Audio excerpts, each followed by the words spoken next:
Students, veterinary pathology में आज हम कुछ क्वेश्चंस डिस्कस करेंगे। कुछ स्पेशल क्वेश्चंस पैरावेट के डिजिटल प्लेटफॉर्म से आपको प्रेषित किए जा रहे हैं। फर्स्ट क्वेश्चन है, सामान्यतः यह है एक फाइलेरिया परजीवी। फाइलेरिया परजीवी मींस फाइलेरियल पैरासाइट। आपको पता है ये निमेटोड पैरासाइट्स होते हैं, पतले राउंड वर्म्स होते हैं। फाइलेरिया पैरासाइट है जो मवेशियों मींस कैटल में वेंट्रल मिडलाइन, जो यहाँ पर उदर गुहा में जो रेखा होती है जिसके सहारे सर्जरी की जाती है, जिसको हम लीनिया एल्बा बोलते हैं, लीनिया एल्बा।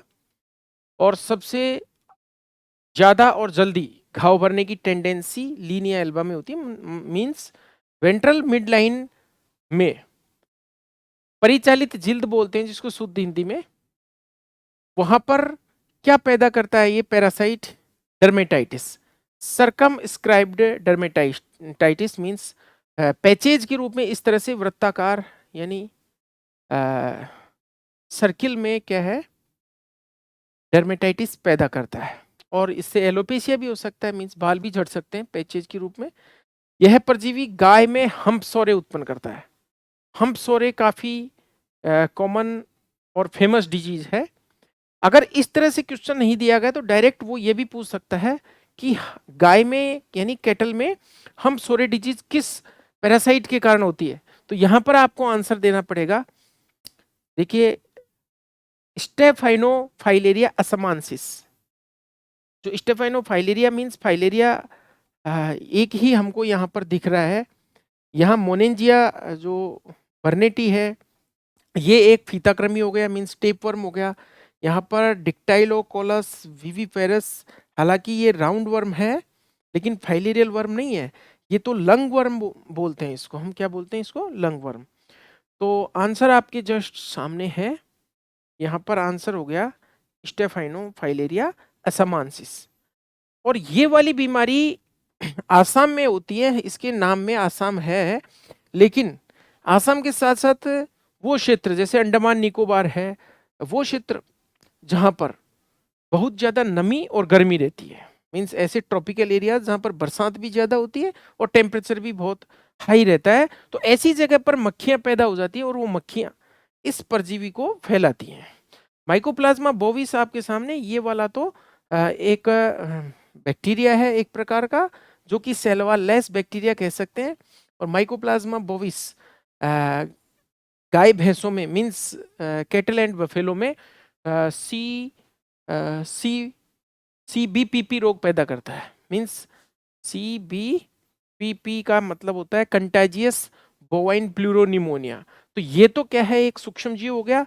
और परजीवी जो 3 दिए हुए हैं उसमें से आंसर ये हो गया स्टेफाइनोफाइलेरिया असमांसिस। और डिजीज का नाम हो गया हम्प सोरे। इस प्रकार से अगर मान लीजिए लक्षण नहीं दिए तो डायरेक्ट भी पूछा जा सकता है hump sore in cattle caused by Stephanofilaria assamensis. Next question आपके सामने स्पाइरोसर्का ल्यूपी, स्पाइरोसर्का ल्यूपी ये लिखा हुआ है, से संबंधित असंगत छांटिए। Means which is incorrect about Spirocerca lupi. तो चूंकि स्पाइरोसर्का ल्यूपी क्या है, एक पैरासाइट है और इसको डॉग इसोफेजियल वर्म भी कहते हैं। बिल्कुल सही है, ये बात असंगत नहीं है, ये संगत है। मींस स्पाइरोसर्का ल्यूपियाई को डॉग इसोफेजियल वर्म भी कहते हैं। अगला है, यह परजीवी आमतौर पर गोबर भृंगो डंग बीटल से अंतर्ग्रहित होता है। मींस कुछ डॉग्स होते हैं उनकी आदत होती है फिशीज खाने की, मींस जानवरों के गोबर को खाने की। तो गोबर में ये जो एक कीड़ा होता है बीटल, जो गोबर के अंदर गोबर को खाता है और उसके अंदर छेद बना देता है, तो वो वाला परजीवी जब कुत्तों के द्वारा ग्रहण कर लिया जाता है तो ये स्पाइरोसर्का ल्यूपियाई उस पैरासाइट उसके साथ बीटल के साथ ये चला जाता है पेट में। और ग्रास नाल में यानी इसोफेगस में ये क्या करता है, वहां पर हाइपरप्लेजिया पैदा करता है एक तरह से। और कभी कभी कैंसर कारक भी हो सकता है। ज्यादातर कैंसरस कंडीशन उत्पन्न कर देता है। साथ में यह परजीवी हाइपरट्रॉपिक ऑस्टियोपैथी पैदा करता है। मींस गैस्ट्रिक और इसोफेजियल प्रॉब्लम के साथ साथ ये हाइपरट्रॉपिक ऑस्टियोपैथी मींस जो हड्डियां हैं उनमें हाइपरट्रॉपी हो जाती है। और चौथा जो दिया हुआ है यहाँ पर, रोग के उपचार के लिए डोरामेक्टिन का इंजेक्शन प्रतिबंधित है। तो ऐसा कुछ भी नहीं है, क्योंकि पैरासाइट है और पैरासाइट भी किस प्रकार का है, एक तरह के निमेटोड पैरासाइट है। तो यहाँ पर हम इसको डोरामेक्टिन को यूज कर सकते हैं, क्योंकि आपको पता है डोरामेक्टिन आइवरमेक्टिन से ही बना हुआ है। आइवरमेक्टिन जो रासायनिक पदार्थ है जिसको हम एक्टो और एंडो पैरासाइट मारने के लिए, यानी बाह्य और अंतः परजीवी दोनों प्रकार के परजीवी मारने के लिए आइवरमेक्टिन का उपयोग करते हैं। और आइवरमेक्टिन का ही व्युत्पन्न है डोरामेक्टिन। तो डोरामेक्टिन हालांकि आइवरमेक्टिन से थोड़ा ज्यादा इफेक्टिव होता है, पर इसका उपयोग प्रतिबंधित नहीं है। तो इसके संबंध में ये वाला कथन असंगत नहीं, असंगत है। ठीक है, तो यहां पर ये आंसर हो जाएगा। तो अब हमें इस क्वेश्चन से जानकारी मिली कि स्पाइरोसर्का लुपियाई के बारे में ये 3 पॉइंट हमें याद रखने हैं। डॉग इसोफेजियल वर्म मींस, और दूसरा डंग बीटल से फैलता है, और तीसरा ये हाइपरट्रोपिक ऑस्टियोपैथी पैदा करता है।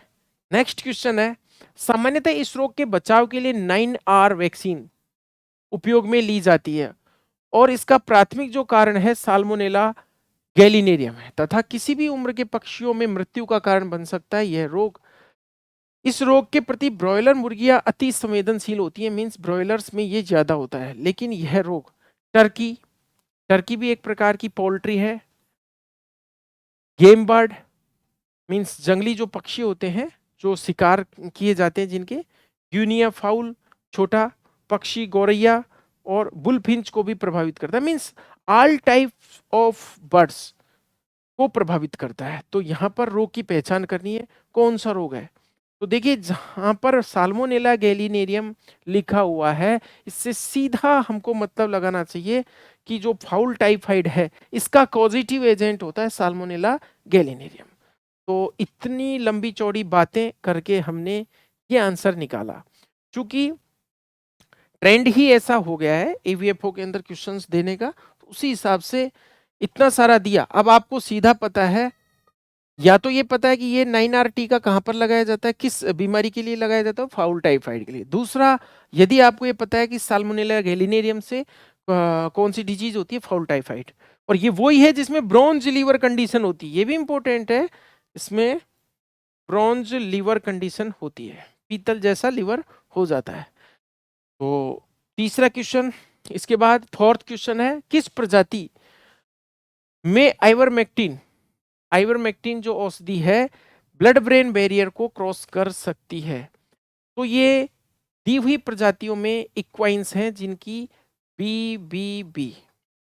देखिए बॉडी में बैरियर्स पाए जाते हैं, नर पशु के अंदर या नर के अंदर कोई सा भी हो, ह्यूमन के अंदर भी ब्लड टेस्टिस बैरियर होता है। यानी टेस्टिस में कुछ औषधियों को रोकने के लिए, टेस्टिस में जाने से रोकने के लिए ये ब्लड टेस्टिस बैरियर होता है। दूसरा एक बैरियर होता है जो आपके सामने BBB, BBB means blood brain barrier. कुछ ऐसी औषधियां होती हैं जो ब्रेन को नुकसान पहुंचाती है, ब्रेन में उन औषधियों को पहुंचने से रोकने के लिए BBB पाया जाता है। ऐसे ही टेस्टिस में स्पर्म्स को नुकसान कर सकती है, इसलिए टेस्टिस में पाया जाता है BTB। और तीसरा जो बैरियर होता है वो होता है blood placental barrier. Means placenta को, प्रेग्नेंट एनिमल के, प्रेग्नेंट फीमेल्स के अंदर प्लेसेंटा को क्रॉस करके कुछ औषधियां यदि फीटस में या एम्ब्रियो के अंदर जाती हैं तो उनको नुकसान, उस फीटस को या एम्ब्रियो को नुकसान कर सकती हैं। इसलिए एक बैरियर ये और पाया जाता है ब्लड प्लेसेंटल बैरियर। तो यहाँ पर 3 बैरियर हमें ध्यान रखने हैं, blood testis barrier, blood brain barrier and blood placental barrier. और इसमें यहाँ पर जो क्वेश्चन दिया हुआ है, इसमें इक्वाइंस में ये आइवरमेक्टिन औषधि ब्रेन के अंदर पहुंच जाती है इसको क्रॉस करके। बाकी शेष क्वेश्चन में आपको ये ध्यान रखना है जो लेपाइन है ये लेपाइन आता है खरगोश, खरगोश की प्रजाति को हम लेपाइन्स कहते हैं। जो खरगोश होता है, इसका जो जूलॉजिकल नेम है, जो खरहा होता है, खरगोश से बड़ा होता है, लिपस रूपी काडेट्स नाम होता है उसका। तो लिपस से लेपाइन वर्ड बना है, जबकि जो खरगोश छोटा खरगोश होता है उसका नाम होता है ओरिक्टोलेगस क्यूनिकुलस। तो यहाँ पर लेपाइन जो वर्ड आता है किसके लिए आता है? खरगोश की प्रजाति के लिए, जिसको हम खरहा कहते हैं। खरहा जो सामान्यतः जंगली अवस्था में पाया जाता है, थोड़ा बड़ा होता है, और देसी भाषा में इसे सुस्सा कहते हैं। कैप्राइन आप जानती हैं, कैप्राइन मीन्स बकरी की नस्ल, और बोवाइंस मीन्स गाय भैंस। तो चौथा क्वेश्चन हो गया कि भाई आइवरमेक्टिन किसमें, घोड़ों में या इक्विडी फैमिली में, इक्वाइंस में ब्लड ब्रेन बैरियर को क्रॉस कर जाती है। नेक्स्ट क्वेश्चन है, ब्रुसेला आमतौर पर एक जूनोटिक रोग है। बिल्कुल सही बात है, अच्छी बात है, जूनोटिक है। जूनोटिक डिजीज आप जानते ही हो, वे बीमारियां जो वाइसा वर्सा मानव के अंदर जानवर से आ जाती है, उनको बोलते हैं हम जूनोटिक बीमारियां। रोगजनक ब्रुसेला प्रजातियों की कोशिका भित्ति मींस सेल वॉल में ओ पॉलीसेक्राइड और 6 डाईऑक्सी फॉर फार्मेमिडो की बनी होती है। ये कोई रासायनिक नाम है, अभी तो इतना ही ध्यान रखो। इसमें आमतौर पर ब्रुसेला अबोर्टस है। इस प्रजाति में सामान्यतः लाइपोपॉलीसेक्राइड एंटीजन एलपीएस एंटीजन में ए और एम का अनुपात होता है। देखिए इस प्रकार के क्वेश्चंस बहुत कम होते हैं, खासकर वेटनरी में, और बहुत बड़े हाई लेवल के क्वेश्चंस है, तो इनको सीधा अगर हम याद रख लें तो बेटर रहेगा। तो ये जो अनुपात है ये 20:1 होता है, ए और एम का अनुपात। नेक्स्ट क्वेश्चन है, एडिनोवायरस में कैप्सोमियर की कुल संख्या होती है। तो ये भी वही याद रखने वाला क्वेश्चन आ गया, कैप्सोमियर्स की संख्या। वायरोलॉजी का भी एक डीप क्वेश्चन हो गया ये। कैप्सोमियर्स क्या होता है ये ध्यान रख लो आप। वायरस के चारों तरफ जो प्रोटीन का कोट होता है, इसको हम बोलते हैं, ये है कैप्सिड। मींस विषाणु के चारों तरफ जो प्रोटीन का आवरण होता है वो कैप्सिड कहलाता है, और इस कैप्सिड की जो यूनिट होती है, इसकी इकाई होती है, इसे बोलते हैं हम कैप्सोमियर। अब इस प्रकार का यदि क्वेश्चन आ गया तो आपको सारे वायरसेस की कैप्सोमियर की काउंटिंग याद रखनी है, जो पॉसिबल नहीं है। तो यहाँ पर जो ये क्वेश्चन दिया हुआ है, एग्जाम नजदीक है इसलिए आप याद कर सकते हो, 252। नेक्स्ट, ये क्वेश्चन समझने का है।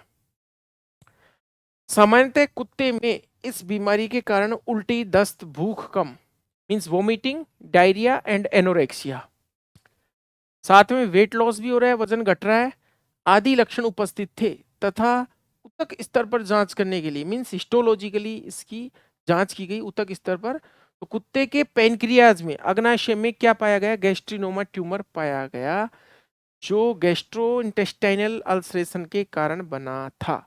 रोग की पहचान करें। तो देखिए ये बीमारी ZE सिंड्रोम जो कि मानव में भी होता है, ह्यूमन की बीमारी है, लेकिन ये डॉग्स में भी होता है। जोलिंजर एल्सन सिंड्रोम जो बीमारी होती है, ये इसका आंसर है, ये आंसर है इसका। अब ये बीमारी होती क्यों है? ये गैस्ट्रिन जो हार्मोन है, इसकी अधिकता से जो स्टमक होता है वहां पर अल्सर बन जाते हैं, और इस सिंड्रोम में कुछ बीमारियां, कुछ जो औषधियां हैं वो नहीं दी जाती है। ऐसे पेशेंट को एस्प्रिन नहीं दी जाती, जो गैस्ट्राइटिस पैदा करने वाली जो औषधियां हैं वो बिल्कुल नहीं दी जाती है। तो चूंकि ह्यूमन की डिजीज है, साथ में डॉग्स में भी हो रही है, और पेनक्रियाज के ट्यूमर की वजह से ये हो रही है। तो यहाँ पर ये सिंड्रोम कौन सा है? जोलिंजर एल्सन सिंड्रोम। और बीटा सेल से इस बीमारी का रिलेशन है, बीटा सेल्स, अग्नाशय यानी पेनक्रियाज की बीटा सेल्स। नेक्स्ट क्वेश्चन है, EMGH मीडियम। ये भी फेमस मीडियम है, माइक्रोबायोलॉजी के अंदर ये EMGH मीडियम का नाम आता है।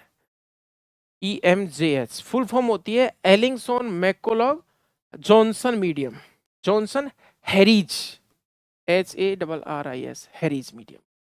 EMGH Ellinghausen McCullough Johnson Harris medium. तो ये वाला जो मीडियम होता है, किस बैक्टीरिया के कल्चर के लिए काम में लिया जाता है? आपको एक बात का पता होना चाहिए कि माइक्रोबायोलॉजी के लिए इस प्रकार का एक चैम्बर होता है माइक्रोबायोलॉजी की लैब में। इसको बोलते हैं laminar air flow cabinet chamber, जिसके अंदर कंट्रोल्ड एनवायरनमेंट रखा जाता है और इसका जो टेम्परेचर है ये भी कंट्रोल रखा जाता है। जैसे 37 डिग्री सेंटीग्रेड जो टेम्परेचर होता है वो बैक्टीरिया की ग्रोथ के लिए सबसे अच्छा और आदर्श टेम्परेचर होता है। और इसमें इस प्रकार से पेट्री डिश प्लेट्स होती हैं ग्लास की बनी हुई, और इनमें कुछ मीडिया डाला जाता है और इस मीडिया के ऊपर डिफरेंट डिफरेंट टाइप के बैक्टीरिया ग्रो कराए जाते हैं। ये जो मीडिया है ये है माध्यम, और इस माध्यम पर विभिन्न प्रकार के बैक्टीरिया की कॉलोनी विकसित की जाती है, कॉलोनी डेवलप की जाती है। अब ये जो माध्यम बनाया जाता है वो बैक्टीरिया के अकॉर्डिंग कौन सा बैक्टीरिया कौन से मीडियम पर अच्छी ग्रोथ करता है इसके अकॉर्डिंग इस मीडियम को सिलेक्ट किया जाता है। जैसे ब्रेन हार्ट अगार होता है, कुछ ब्लड अगार होता है, कुछ ऐसे माध्यम जो कि इसमें रखे जाते हैं। तो यहाँ पर क्वेश्चन ये आ रहा है कि ये वाला जो मीडियम है EMGH वो कौन से बैक्टीरिया के लिए सबसे सूटेबल है। तो ये लेप्टोस्पाइरा के लिए सबसे सूटेबल है। इंपॉर्टेंट क्वेश्चन है। अगला क्वेश्चन है, सामान्यतः यह एक मामूली संक्रामक बीमारी है जो कॉर्नीबैक्टीरियम रिनेल, जो कि ग्राम पॉजिटिव कॉर्नीबैक्टीरियम रिनेल, सबसे पहले तो हम बैक्टीरिया का नाम ध्यान रखेंगे, इसके कारण होती है, जो यूरिया को हाइड्रोलेजेज करने में सक्षम है तथा भेड़ में जिन्हें आहार में उच्च प्रोटीन दिया जा रहा है उनमें ये रोग होता है। बिल्कुल इस बीमारी को हम समझते हैं इंपॉर्टेंट बीमारी है। देखिए भेड़ है सीप, और भेड़ में भी जो नर जिसको हम रैम कहते हैं, मेंढा, मेंढा, तो बीमारी क्या है इसको समझते हैं। ऐसी भेड़ या ऐसा मेंढे, ऐसे रैम जिनको ज्यादा मात्रा में प्रोटीन डाइट दी जा रही है। अब प्रोटीन डाइट जब ज्यादा दी जा रही है तो बिल्कुल यूरिया जो बनेगा वो ज्यादा बनेगा, क्योंकि हम जानते हैं कि urea is the end product of protein metabolism.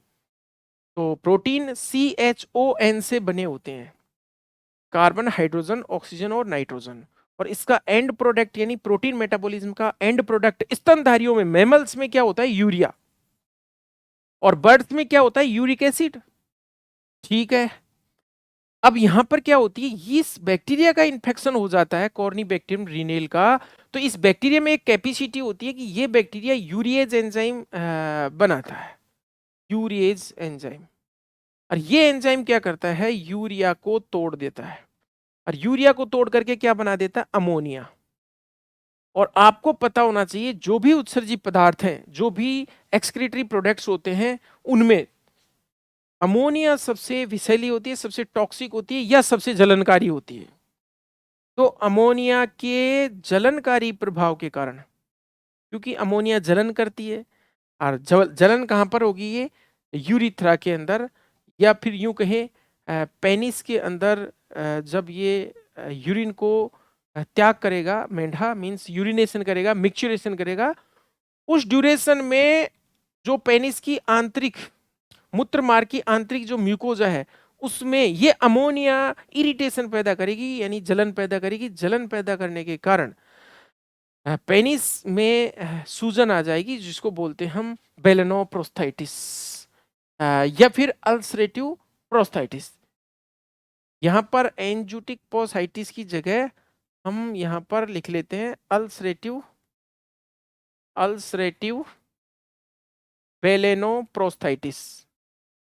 बेलेनोप्रोस्थाइटिस means प्रीप्यूज के अंदर और पेनिस के अंदर क्या हो गई, सूजन, और इस सूजन के कारण मेंढा मूत्र उत्सर्जित नहीं कर पाता है, मेंढे को मूत्र त्यागने में कठिनाई आती है। तो ये वाली बीमारी है, और इस पेनिस के सूजन आने से इस कंडीशन को बोलते हैं पिज्जल रॉट कंडीशन।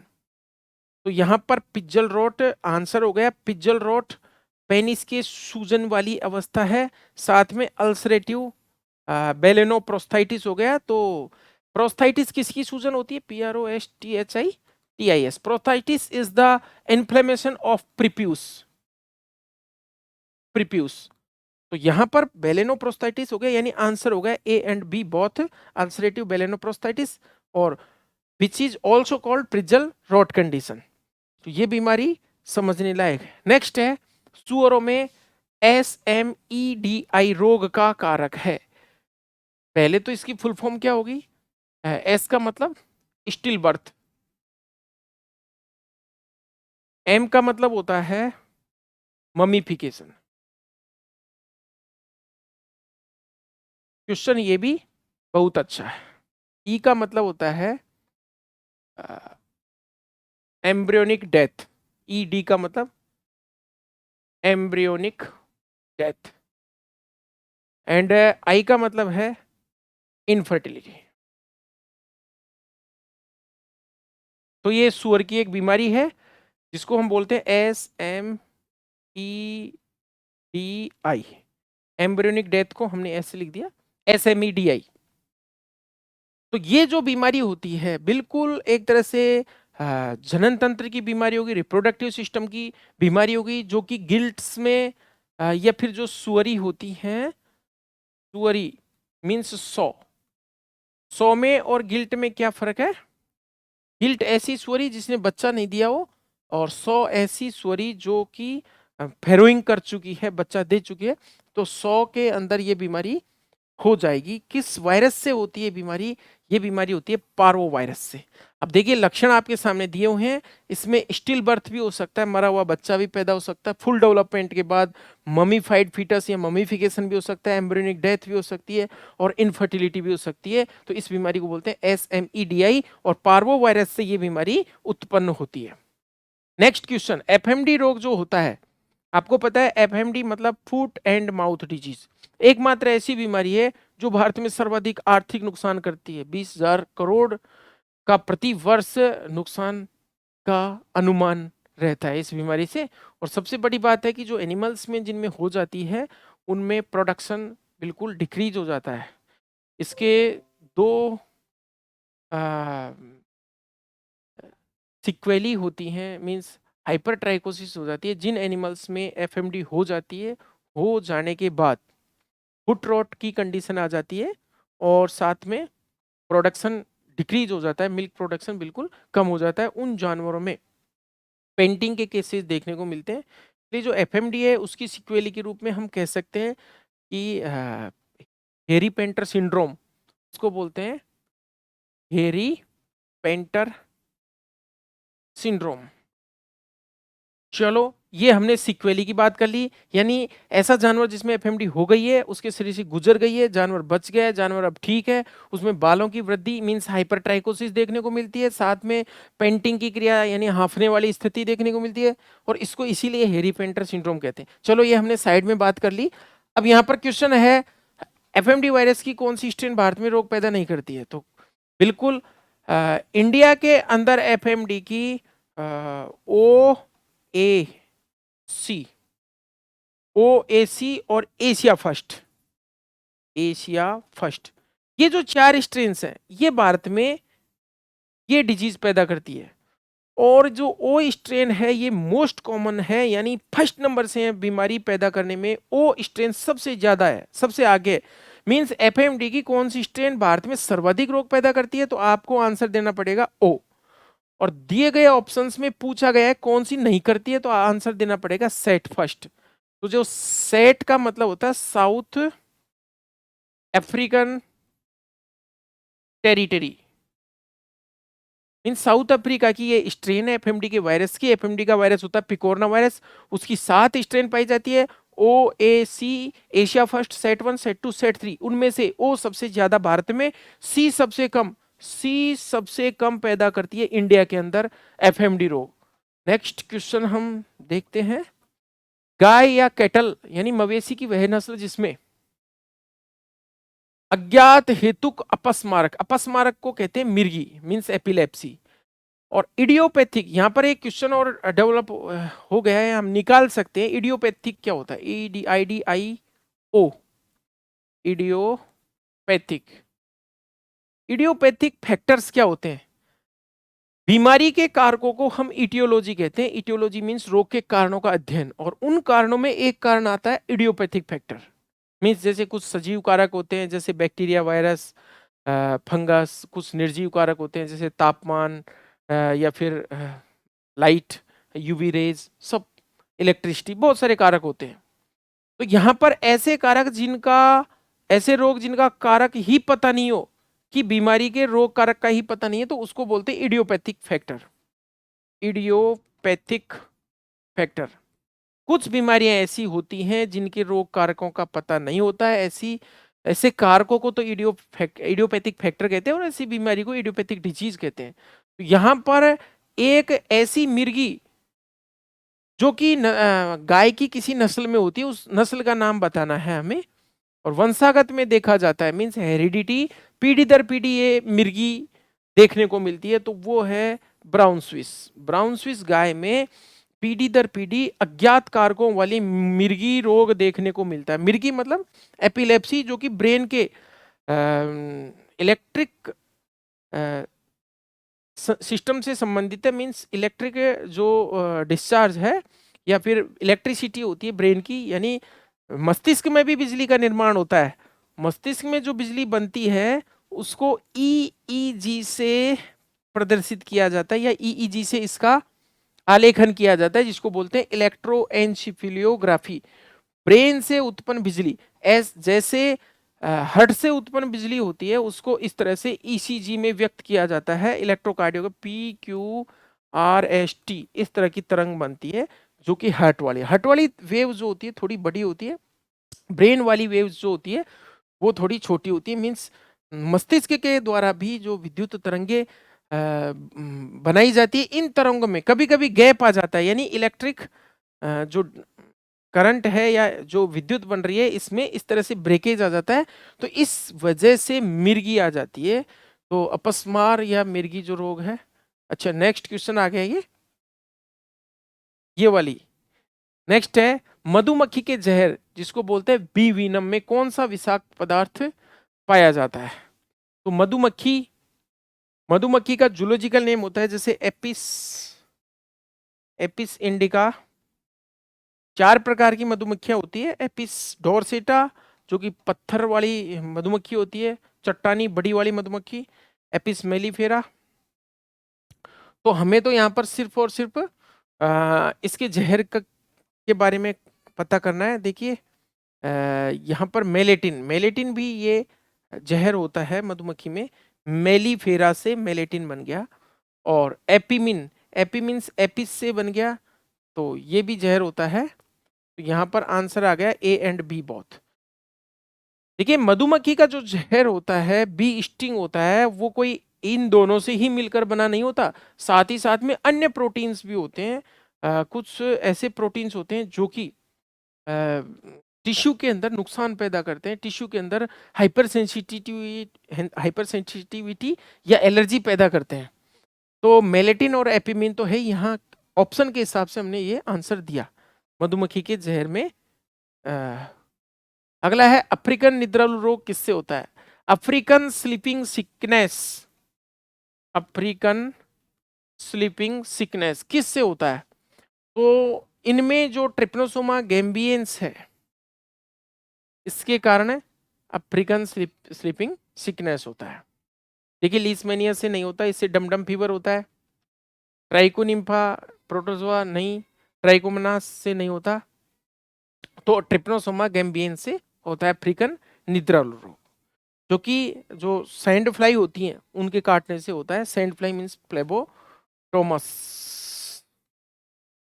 लास्ट क्वेश्चन है लिस्मानिया डोनोमिनाई, बिल्कुल फेमस है, ये प्रोटोजोआ है, एक प्रोटोजोआ है लिस्मानिया डोनोमिनाई, और ये बीमारी पैदा करता है डमडम बुखार। कोलकाता के डमडम एयरपोर्ट पर ये बीमारी देखी गई, इसलिए इसको डमडम बुखार कहते हैं। और इसको काला आजार भी कहते हैं साथ में, ब्लैक फीवर, काला आजार, क्योंकि स्किन के ऊपर ब्लैक स्पॉट्स बन जाते हैं, काले निशान बन जाते हैं। और इसकी इस बीमारी की 2 फॉर्म पाई जाती है। एक तो होती है क्यूटेनियस फॉर्म मीन्स त्वचीय रूप, और एक होती है विसरल फॉर्म। ये विसरल फॉर्म होती है, ये ज्यादा नुकसानदायक होती है। इसमें इसी को काला अजार बोलते हैं, विसरल फॉर्म को काला अजार, और इसी को डमडम फीवर बोलते हैं। क्यूटिनियस फॉर्म को इसको बोलते हैं ओरिएंटल सोरे। ओरिएंटल सोरे, सोरे वर्ड का मतलब होता है घाव, और इसमें स्किन के ऊपर क्या बन जाते हैं, घाव, वुंड बन जाते हैं। तो यहाँ पर क्वेश्चन का आंसर हो गया डमडम बुखार, लीशमैनिया डोनोवेनाई से होता है। और जो लीशमैनिया ट्रोपिका होता है, इस प्रोटोजोआ की एक ये प्रजाति और है, इससे क्या होता है क्यूटेनियस लीशमानियासिस, जिसको हम ओरिएंटल सोरे कहते हैं। प्रोटोजोआ का नाम है लीशमानिया, दो प्रजाति अलग अलग। ये वाला है लीशमैनिया डोनोवेनाई, और इससे हम कालाजार या डमडम बुखार कहते हैं, डम डम बुखार। तो आज हमने कुछ क्वेश्चंस कोशिश की है। Thank you for watching the video.